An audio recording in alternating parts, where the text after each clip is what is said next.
Welcome back to my channel. I wanted to wrap up probably the last few books that I have read this month in January, and let's just jump into that. I read Who is Maud Dixon by Alexandra Andrews, and this follows Florence, and she is working for like a publishing house, I think, at the beginning of the book.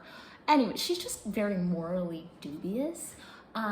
I did not like her, and I mean, like, I don't think you're supposed to like her very much. She's just not very likable, and it almost made me stop this book at the beginning because I just thought, ooh, if I have to read from her perspective this whole book, I'm gonna go insane. But I actually ended up liking it a lot more than I thought I would, because she doesn't get more likable, but it was a very interesting, it's supposed to be kind of a psychological thriller. So the kind of premise is we have our morally dubious Florence, and she gets the opportunity to become the assistant to a famous author, Maud Dixon. But Maud Dixon is a pseudonym, and it's actually this woman named Helen, and she gets to go be the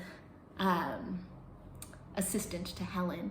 But you know, what is actually going on in Helen's life, and what is gonna happen to Florence when she is alone with this woman. And I mean, there's a lot of stuff that goes on. Some of it I did find a little predictable. Like, I did actually kind of predict a little, like, some of the conclusion I predicted toward the beginning, but there were a lot of kind of fun twists and turns throughout this book, so I liked it. Like, I think it kind of worked for me, which I was surprised about. And like, Florence isn't super likable as a character, but as time goes on, you think, well, maybe she's an okay person. Like, maybe that was just the one time she did things. And so it's kind of fun to see how everything fits together. Like, there are moments that you think, maybe she's not the absolute worst, but you know, they all are kind of the absolute worst in this book. It was interesting though.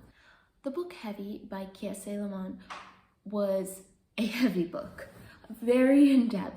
It is a memoir about his life, but it is very, very well done. An interesting, like, a perspective that I don't see all the time that I thought was really necessary, and also just heartbreaking and difficult to read. So this is kind of written as like almost a letter to his mother. Like, he's talking to his mother throughout this book, and his complicated feelings towards her, and some of the secrets and difficult things that they've dealt with. And it talks about a lot it does talk about his problems with body image and weight and anorexia and all these different things, but also how that like comes together with racial and sexual violence, and how that was a part of his childhood, and how that has influenced his like feelings toward himself and his self-worth.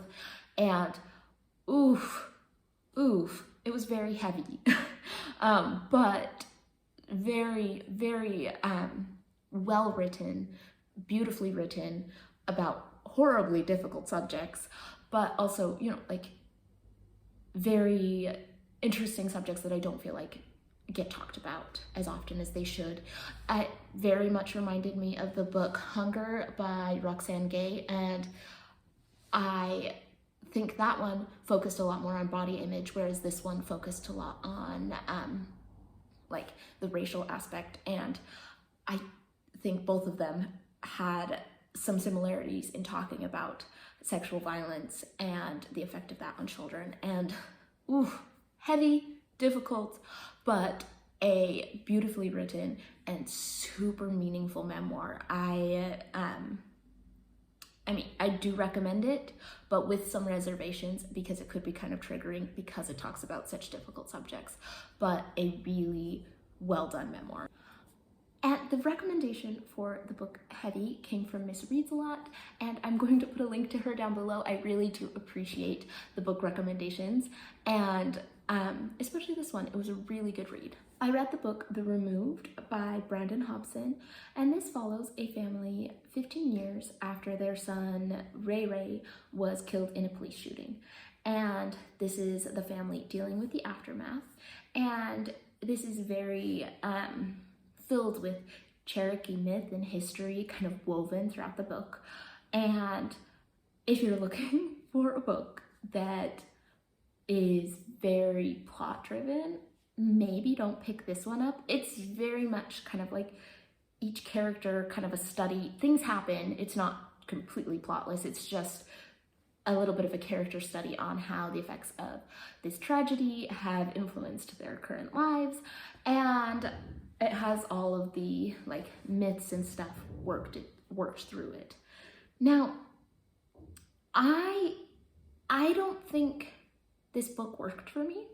I'm not quite sure what I was missing, because honestly, I found it a little bit confusing. With all the history, I loved the idea of like history and myth and ancestors coming in and helping you through or showing you through these difficult times. Like, I really like that idea, which is kind of what drew me to the book. I just think the way that it was pulled in was a little bit difficult to connect to and kind of confusing.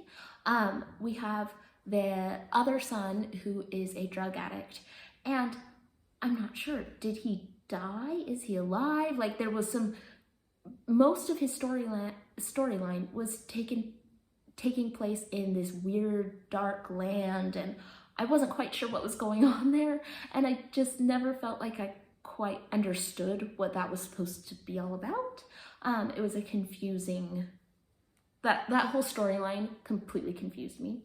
I liked the storyline of the parents, and they'd taken a foster boy and who reminds them a lot of their son Ray Ray, and the father, who had Alzheimer's, start showing huge improvements. And I liked that storyline. I connected with that. I thought that was really interesting, but also I never felt like it kind of came together by the end.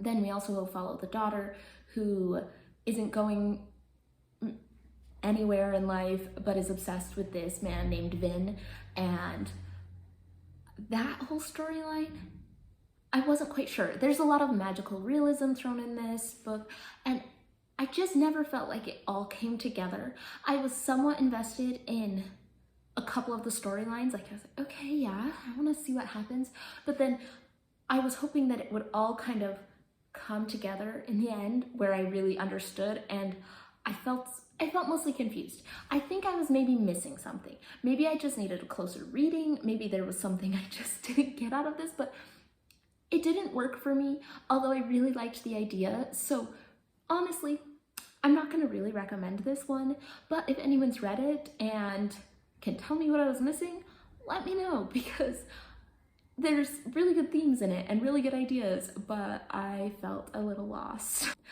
Thanks for coming along and listening to my book ramblings.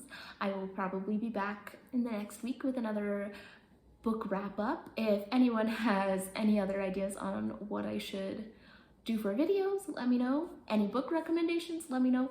Or any thoughts about these books, please let me know. Especially if you didn't agree with me on these. I really love to hear dissenting opinions. So I will see you all on the next one.